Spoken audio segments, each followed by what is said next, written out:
할렐루야. 주의 이름으로 축복합니다. 지난주에 단비가 내렸습니다. 그죠? 내시빌에 비가 많이 오는 지역인데 또 잠깐 안 오니까 잔디들이 많이 마르더라고요. 마르다가 단비가 오니까 참 얼마나 좋은지 모르겠어요. 그래서 대지에 촉촉한 단비가 내려서 해갈이 얼마 되는지 모르겠지만 그래도 저 풀들이 마른 풀들이 얼씨구나 좋다 하고 그 비를 맛있게 먹은 줄로 알아요. 하나님의 은혜의 단비가 우리의 영혼을 촉촉히 적시는 그러한 은혜를 다 받으시길 바랍니다. 하나님의 은혜의 단비가 우리의 삶 가운데에 넘쳐나기를 또 촉촉하게 적셔주시기를 주님의 이름으로 축원합니다. 여러분들 얼굴 보니까 참 좋네요. 오늘이 5월 첫날입니다. 첫날 이렇게 또 하나님 앞에 예배하며 또 한 자리에 모이게 해주시는 하나님께 감사를 드립니다.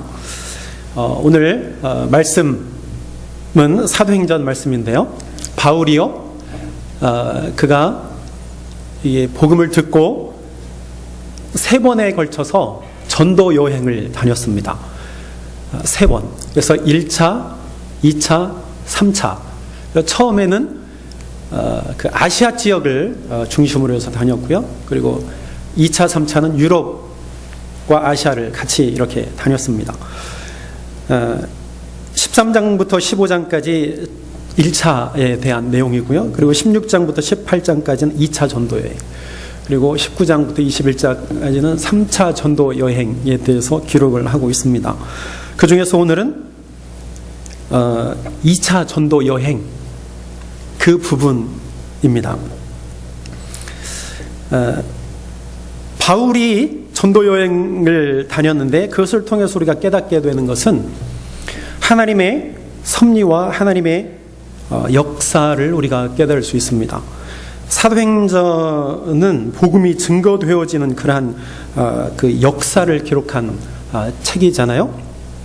그래서 이 사도행전을 통해서 우리는 하나님의 말씀이 하나님의 복음이 어떻게 세상에 퍼져나갔는지를 우리는 알 수 있습니다. 사실은 바울은 철저한 유대주의자였습니다.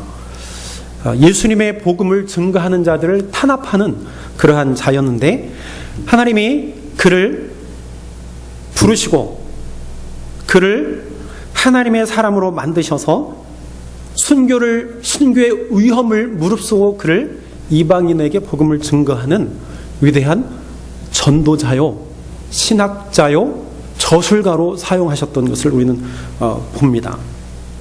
예수님께서 부활하시고 나서 승천하시기 직전에 하신 말씀이 있습니다. 그것은 전도의 말씀이셨습니다. 마태복음 28장 18절부터 20절까지 보면 예수께서 나와 말씀하여 이르시되 하늘과 땅의 모든 권세를 내게 주셨으니 그러므로 너희는 가서 모든 민족으로 제자를 삼아 아버지와 아들과 성령의 이름으로 세례를 베풀고 내가 너희에게 분부한 모든 것을 가르쳐 지키게 하라.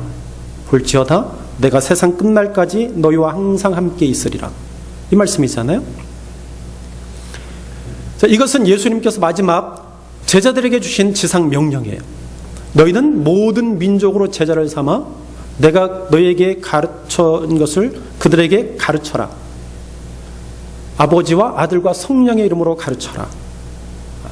즉 복음을 전하라 라는 말씀이셨습니다. 그리고 사도행전 1장 8절에 오직 성령이 너희에게 임하시면 너희가 권능을 받고 예루살렘과 온 유대와 사마리아와 땅끝까지 이르러 내 증인이 되리라. 이것이 예수님께서 하늘로 승천하시기 직전에 하신 말씀이에요.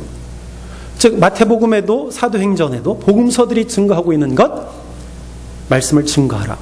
그러니까 이 복음이, 말씀을 증거하라고 하는 이 복음이 어떻게 퍼져나갔는지 그 상황을 말씀해주고 있는 것이 사도행전이라는 말씀이죠. 사도행전. 그래서 사도행전 전반부에 보면 베드로에 대한 베드로가 중심이고 사도행전의 후반부의 중심 인물은 바울입니다. 그래서 베드로를 통해서 복음이 확장되어졌고 또 바울을 통해서 복음이 확장되어졌습니다. 제가 언제 말씀드렸잖아요. 그죠? 그래서 베드로는 유대인의 사도로, 바울은 누구의 사도? 이방인의 사도로 하나님께서 그렇게 쓰셨어요. 그래서 베드로를 통해서는 예수 그리스도의 복음이 유대인들에게 들어갔고 또 바울을 통해서는 예수 그리스도의 복음이 이방 나라, 민족, 즉 유대인 외의 민족에게 흩어져 나간 것을 볼 수가 있습니다. 특히 이 바울을 통해서 지금 우리의 기독교가 그 당시에 어떻게 세워졌고 어떻게 확장되어져 있는지 우리는 뚜렷하게 볼 수 있습니다. 그리고 오늘의 우리가 가지고 있는 이 기독교, 예수 그리스도를 믿는 이러한 신앙을 이 바울이 세운 교회들을 통해서 또한 전해준 복음을 통해서 지금 우리까지, 나까지 오게 된 것을 우리는 보게 됩니다. 그러니까 바울이요 굉장히 큰 역할을 감당했던 것을 우리는 볼 수 있습니다. 그러나 바울이 복음을 증거할 때에 그 복음을 증거할 때 그렇게 순탄하게 진행되어지지 않았습니다. 그래서 쉬웠던 것이 아니에요. 지금도 물론 마찬가지예요. 복음을 증거하는 것이 굉장히 어렵습니다. 쉬울 것 같으면서도 쉽지 않아요. 점점 더 그렇게 변해지고 있습니다. 특히 내부적으로요, 바울이 복음을 증거할 때에 내부적으로 많은 마찰이 있었어요. 이 내부적이라고 하는 이야기는 유대교 내에 많은 마찰이 있었습니다. 유대인들은요, 율법과 유대인의 전통을 중시하는 그러한 사람들이 많았어요. 그러니까 유대인 그리스도인들도 그 전통을 중요하게 여겼단 말이에요. 그건 어쩔 수 없는 현상이었습니다. 왜냐하면 내가 지금까지 유대인으로 살았잖아요. 구약의 율법대로 살았기 때문이에요. 그래서 그 전통들을 그대로 지키기를 원했죠. 근데 바울은 그렇지 않았습니다. 바울은 할례와 율법과 유대교의 전통 없이도 예수 그리스도를 믿으면 구원 받습니다. 구원 받을 수 있습니다. 바울은 그렇게 알고 그렇게 믿었어요. 이것이 마찰이 있었어요. 마찰이 생겼습니다. 이러한 마찰이 이상한 게 아니에요. 당시에는 아직 어떠한 기독교의 어떠한 지침들, 생활의 지침들이 제대로 기반을 다져진 상태가 아니었어요. 너희는 이렇게 생활하십시오. 이렇게 해야만 됩니다. 그런 신앙의 지침들이 제대로 마련되지 않은 상태예요. 지금 우리가 가지고 있는 이러한 신앙의 지침들은요, 오랜 세월을 걸쳐서 만들어지고 세워진 그런 지침들이라는 거죠. 신학이 그렇고요.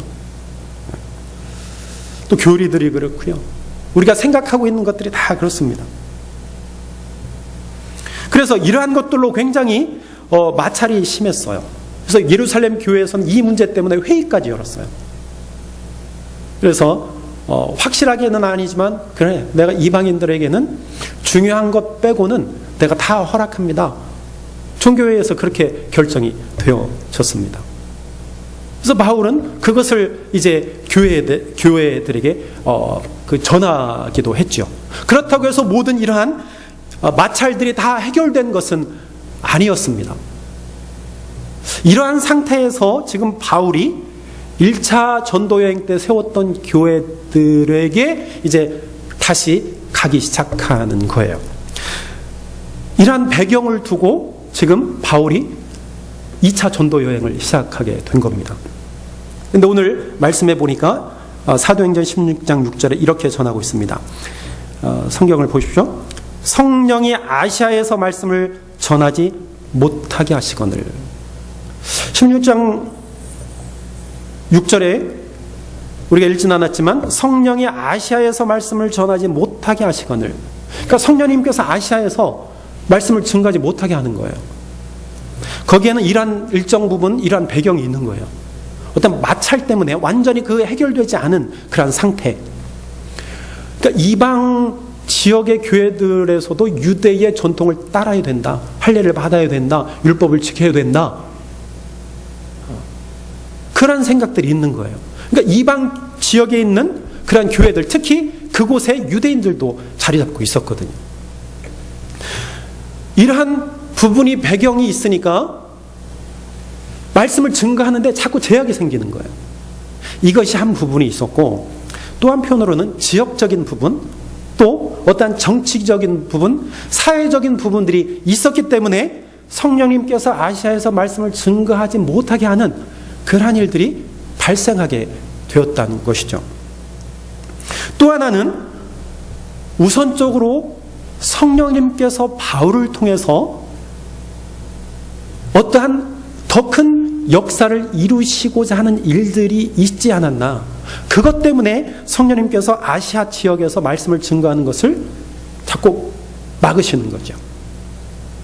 그래서 이러한 요인들 때문에 바울이요, 발이 자꾸만 멈추게 되어지고 다른 곳으로 향하게 되는 겁니다. 사랑하는 여러분, 우리가 신앙생활 할 때도요, 이렇게 우리의 뜻대로 안 될 때가 있습니다. 우리가 믿음 생활할 때에 우리가 기도하고 우리가 마음먹은 대로 되지 않을 때가 있어요. 그래서 이 길을 가다가 막혀서 하나님 앞에 붙들고 기도할 때도 있지만 그것이 방향이 싹 틀어져서 이 길로 갈 때도 있어요. 그렇죠? 분명히 있습니다. 교회도 마찬가지예요. 교회가 어떠한 하나의 목표를 두고 우리가 한 마음이 되어서 목표를 두고 가지만 그것이 막힐 때가 있어요.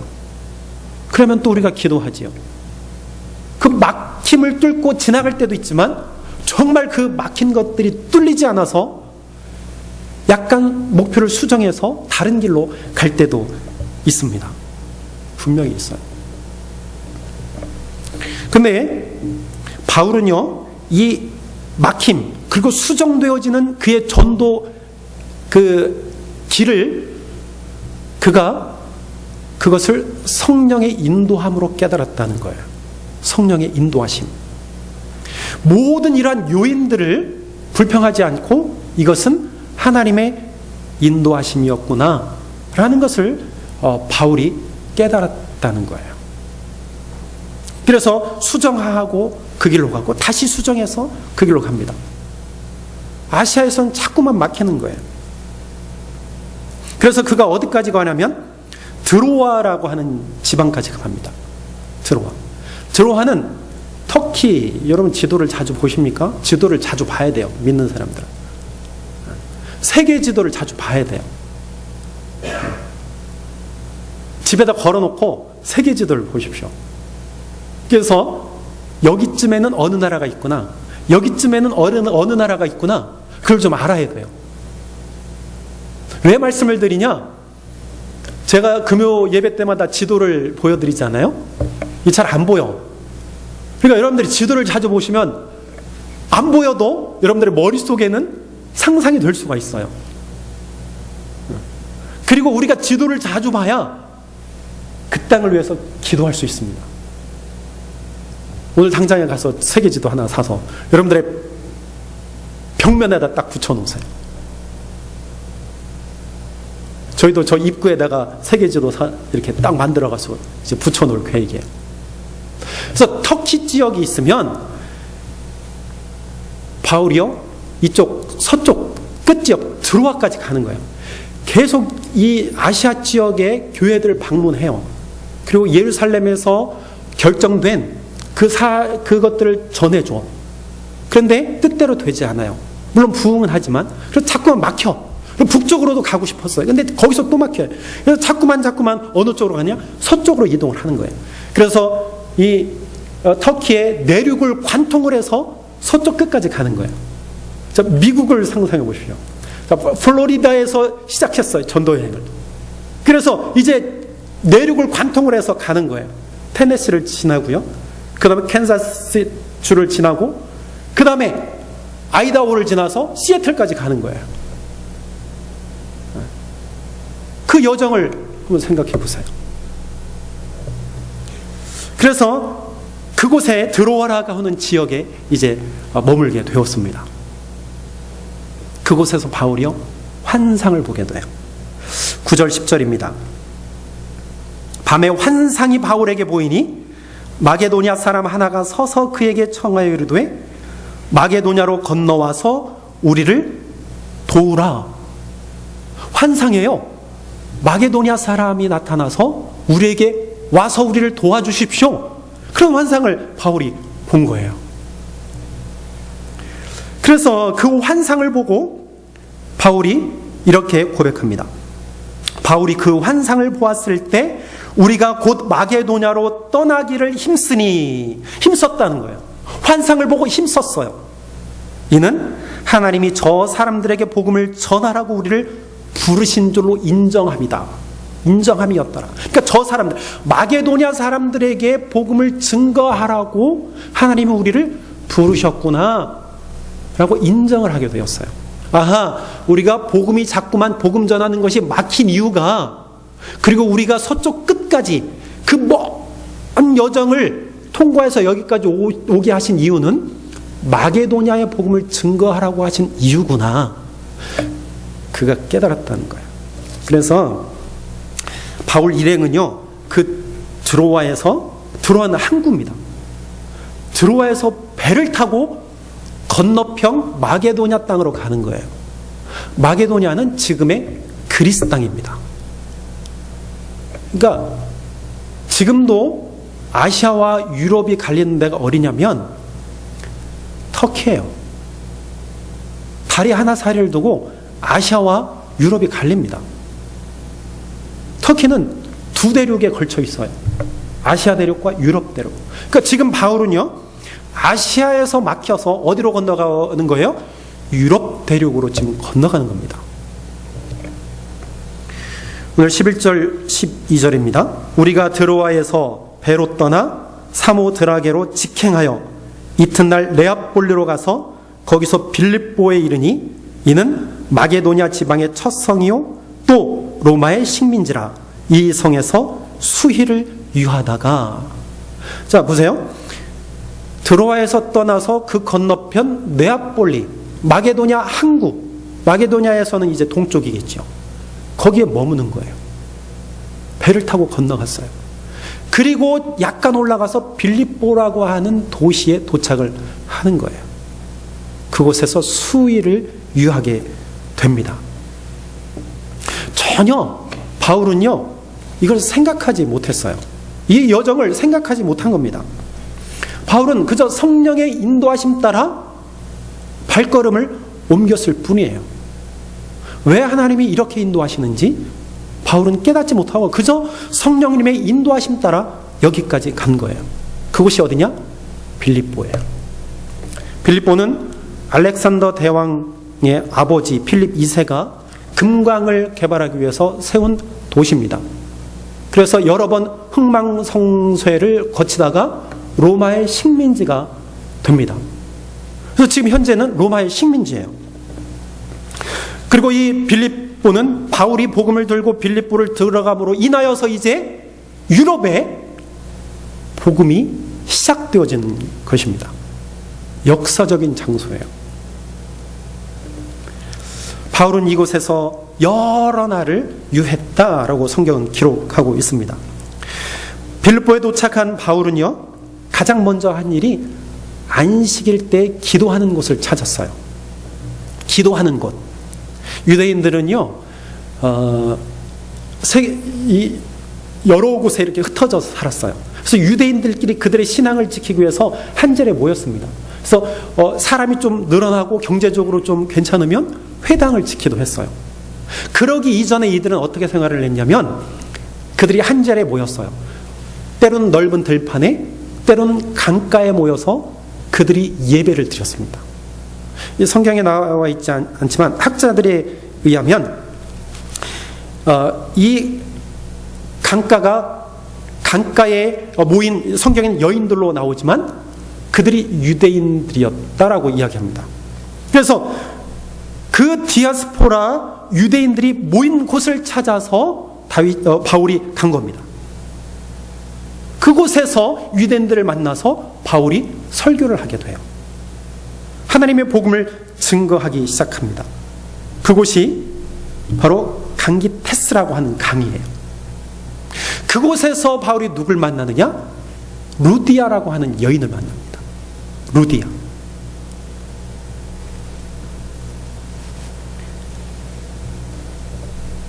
바울이 복음을 증거할 때에 루디아는 그 말씀을 듣고 회개하는 사람이에요.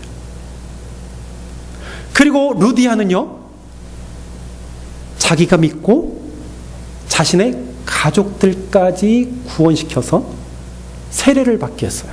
성경에 그렇게 기록되어져 있습니다.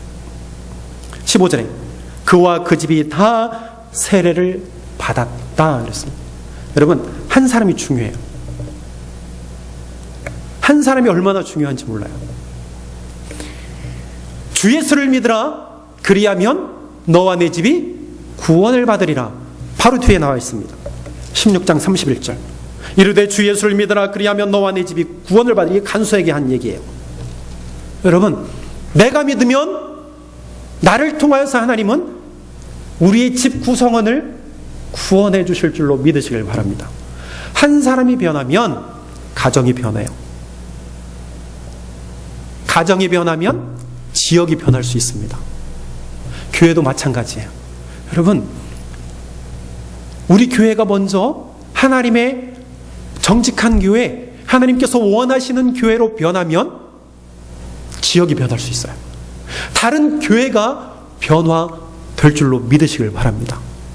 자꾸만 큰 교회, 작은 교회 가릴 필요도 없고, 교회가 이런 애 저런 애 할 필요 없어요.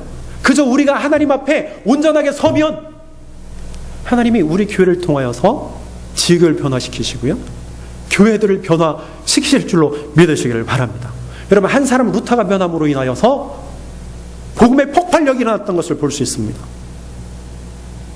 천주교를 뛰쳐놓아서 정말 바른 신앙, 바른 신학을 세웠던 것을 우리는 보지 않습니까? 한 사람 바울을 통하여서 복음이 이방에게 증거되어진 것을 우리는 볼 수 있습니다. 그러므로 여러분들 기대하십시오. 소망하십시오. 기도하십시오. 나를 통하여서 우리 가정이 구원받을 수 있다는 사실을 잊지 마시기를 주님의 이름으로 축원합니다. 루디아를 한번 살펴볼까요? 이 루디아는요, 성경에 보니까요, 자색 옷감 장사예요. 자색. 옷감 장사이면서 여인입니다. 근데 이 옷감이요, 굉장히 비싸다 그래요. 왜 비싸냐면 물감 구하는 것이 그렇게 어려웠대요. 지중해에서 자라나는 그 소라, 무슨 뿔 고동이라고 하더라고요. 제가 사진을 보니까 그냥 소라, 그냥 딱 그 느낌이에요. 그곳에서 아주 소량을 이렇게 채취를 하고 다시 놓아준답니다. 그러니까 거기서 나오면 얼마나 나오겠어요. 그러니까 엄청나게 많은 것을 잡아야 옷 한 벌을 색감을 만들 수 있는 거예요. 그래서 이것은 너무나 귀해서 누가 많이 쓰느냐? 왕족들, 귀족들, 그리고 부유한 사람들, 이런 사람들이 사용하는 옷감이라는 거예요. 그러니까 이 루디아는요, 이 옷감을 가지고 누구를 상대하는 거예요? 주로 하이레벨에 있는 사람들과 관계하는 사람들이에요. 상업을 하는 사람이에요. 그러니까 이 옷감이 싸게 공급하진 않을 거 아니에요. 귀하고 상류층이니까. 그것을 볼 때에 이 사람은 재력가로 추측을 합니다. 굉장히 부유한 사람. 하나님은 이 사람을 통해서 바울을 돕게 하십니다. 빌립보 교회라고 하는 교회를 세우게 하십니다. 그리고 개척 멤버가 되게 하세요. 우리가 이 다음 절에도 보면 간수들이 나와요. 간수. 그죠? 바울과 실라가 감옥에 갇혔을 때에 문이 열리고 그곳에서 간수가 깜짝 놀랐잖아요. 그때 하신 말씀이 주 예수를 믿으라. 그 말씀 아니에요. 그들도 예수 믿고 멤버가 되었어요. 그래서 몇 사람이 빌립보 교회를 세우는 거 아닙니까? 그리고 빌립보 교회가요, 바울의 선교 사역을 돕습니다. 헌금도 하고요. 재력이 있다고 해서 이렇게 할 수 있는 것은 아닙니다. 돈이 많다고 해서 선교 사업이나 어려운 이들을 위해서 돈을 내는 것은 아니에요. 돈을 많이 벌었다는 건 모든 생각을 돈 중심으로 생각했기 때문에 그렇습니다. 돈을 중심으로 생각했기 때문에 돈을 벌 수 있어요. 그리고 나에게 유익이 되지 않는 일에 대해서는 쉽게 지갑을 열지 않는 경우가 많습니다. 물론 다 그런 것 아니에요. 다 그렇다는 것은 아닙니다. 경제적으로 돌아갈 수밖에 없어요. 그런 쪽으로 지혜가 있어요. 좋게 얘기해서. 그것도 하나님께서 주신 달란트입니다. 그런데 오늘 말씀해 보니까 이 부유한 루디아의 마음을 누가 움직이셨는가? 말씀해 보면 주께서 하셨다 그렇게 말씀하고 있습니다. 누가요? 주님께서 하셨다. 하나님께서 하셨다는 거예요. 그러니까 하나님께서 부유한 루디아를 통해서 일하셨다는 거예요. 그가 부유해서 그를 사용하신 것이 아니라는 거예요. 그저 하나님께서 그를 사용하신 거예요. 그러면 루디아의 어떠한 면을 통해서 사용하셨는가? 그걸 우리가 살펴봐야 되잖아요. 부유함 때문이 아니라면 무엇 때문인가? 오늘 14절에 보니까 이렇게 말씀하고 있습니다. 하나님을 섬기는 루디아다. 뭐예요? 루디아는 하나님을 섬겼어요. 그리고 그는 바울이 전하는 말씀을 듣고, 그리고 그가 듣고 있을 때 주께서 그의 마음을 열어 바울의 말을 따르게 하셨다 그랬어요. 그러니까 하나님이 변화시키셨어요. 듣고 따르게 하셨어요. 그의 듣고 마음을 열고 따르게 하셨습니다. 그러니까 결국에 하나님께서 루디아를 사용하신 것은 그가 말씀을 들었기 때문이에요. 이 말씀을 다른 말로 말하면 그가 영혼에 대한 갈급함이 있었다는 겁니다. 이 이야기를 다른 말로 말하면 그는 부유한 사람이에요. 가진 것이 많은 사람이에요. 재력가예요. 로마의 시민권입니다. 이방인이었어요. 그럼에도 불구하고 그가 부유함, 재력, 가지고 있는 것들, 이방인에 대한 컴플렉스, 그러한 것들을 뒤로하고 영혼에 대한 갈급함이 있었다는 거예요. 이야기를 바꿔서 말하면 영혼의 만족을 못 느꼈다는 거예요. 가지고 있는 것 가지고는 영혼의 만족감이 없었다는 겁니다. 그래서 찾은 곳이 유대인들이 모이는 곳이었다는 거죠. 늘 하나님의 말씀을 들었어요. 그래도 확신이 서지 않았습니다. 그때에 바울이 나타나서 복음을 증거했어. 이 복음은 무엇이냐? 바로 예수 그리스도의 오심, 예수 그리스도의 죽으심, 그리고 예수님의 부활하심이었어요. 그 말씀을 들었을 때에 하나님이 그의 마음을 여셔서 하나님의 자녀로 삼으셨다는 겁니다. 즉 이야기는 뭐냐면, 아하, 참된 생명이 여기에 있구나, 참된 만족이 여기에 있구나, 우리의 부족한 영을 풍성하게 충만하게 채울 수 있는 정답이 여기에 있구나 라는 것을 루디아가 깨달았다는 거예요. 그래서 하나님은요, 바울을 여기까지 인도하셨어요. 누구를 만나도록? 루디아를 만나도록. 성령을 따라 이동한 바울은요, 루디아를 만나서 루디아에게 복음을 증거하게 하시고요, 하나님은 루디아를 통하여서 일하실 것을 하나님께서 이렇게 역사하신 거예요. 루디아는 하나님을 바라본 자여서 영혼에 대한 갈구함이 있었어요. 여러분, 이 말씀은 무슨 말씀입니까? 영혼의 만족은 물질로 채워지지 않는다는 거예요. 재력으로 채워지지 않는다는 거예요. 내가 가지고 있는 권력으로 채워지지 않는다는 것을 말씀합니다. 우리의 영혼을 만족시키는 것은 무엇이냐? 예수 그리스도입니다. 예수 그리스도의 생명이에요. 예수 그리스도의 생명만이 내 영혼을 만족시키십니다. 영혼의 만족이란 우리 가운데 기쁨이 있고 평화가 넘치는 겁니다. 그 기쁨과 평화는 누구로부터 와요? 하나님으로부터 옵니다. 예수님으로부터 채워집니다. 생명이요 진리이신 예수님, 예수의 생명으로부터 우리는 채움 받을 수 있습니다. 여러분, 영혼의 만족을 누리고 사십니까? 여러분, 영혼의 만족을 누리고 사십니까? 얼마나 갈구하고 있습니까? 여전히 우리는 세상에서 살기 때문에 우리의 시선은 세상으로 향하는 것이 향합니다. 그럴 수밖에 없어요. 왜? 우리가 살아가야 되기 때문에. 그러나 그것을 목표로 해서 산다면 우리에게는 결코 만족감을 얻을 수 없습니다. 세상 가운데서 살지만 우리는 누구를 바라봐야 돼요? 하나님을 바라봐야 돼요. 그래야 우리의 영혼의 만족감을 얻을 수 있습니다. 우리는 그 만족감, 그 기쁨, 그 평화를 누리기 위해서 이 자리에 나와 있는 것 아닙니까? 하나님 앞에 예배하는 거 아니에요? 우리의 마음을 열어야 돼요. 성령님께서 우리의 마음을 여시도록 우리를 온전히 하나님 앞에 드려야 됩니다. 여러분, 이 모든 일들이요 그냥 이루어진 게 아니에요. 성령님의 인도하심, 성령님의 역사로 가능했다는 거죠. 바울은요 그저 아무것도 몰랐어요. 루디아를 만날 것도 몰랐어요. 루디아를 통해서 또 그를 통해서 회심자들이 또 나타나고 빌립보 교회가 세워지리라고 그가 알지 못했어요. 또 그 교회를 통해서 내가 선교비를 공급받을 것을 그가 알지 못했어요. 그저 하나님의 인도하심 따라, 성령의 인도하심 따라 움직였다는 것이요. 그랬더니 하나님은요 그 복음이요 유럽으로 전파되게 하시고 루디아를 만나게 하시고 빌립보 교회를 만나게 하시고 간수장을 회개시키시고 유럽 지역의 고린도 교회를 세우시고 많은 교회를 세우셨다는 거죠.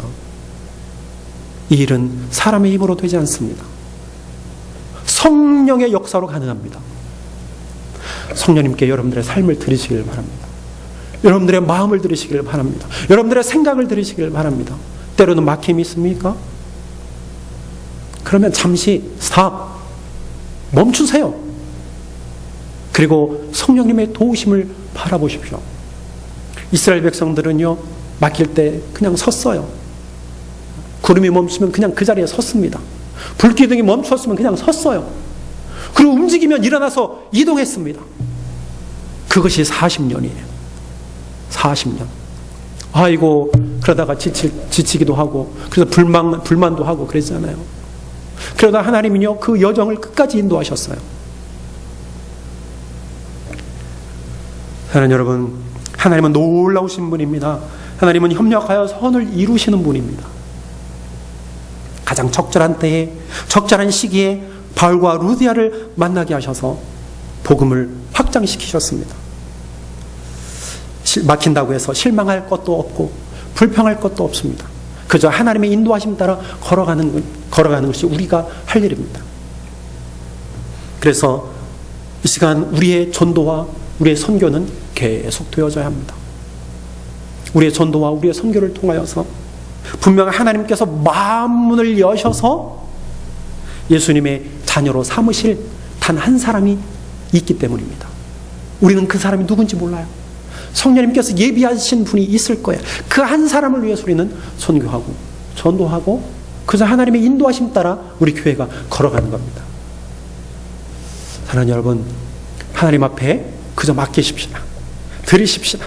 하나님 우리를 가장 선한 길, 가장 복된 길로 인도하실 줄로 믿으시길 바랍니다. 기도하겠습니다. 하나님 감사합니다.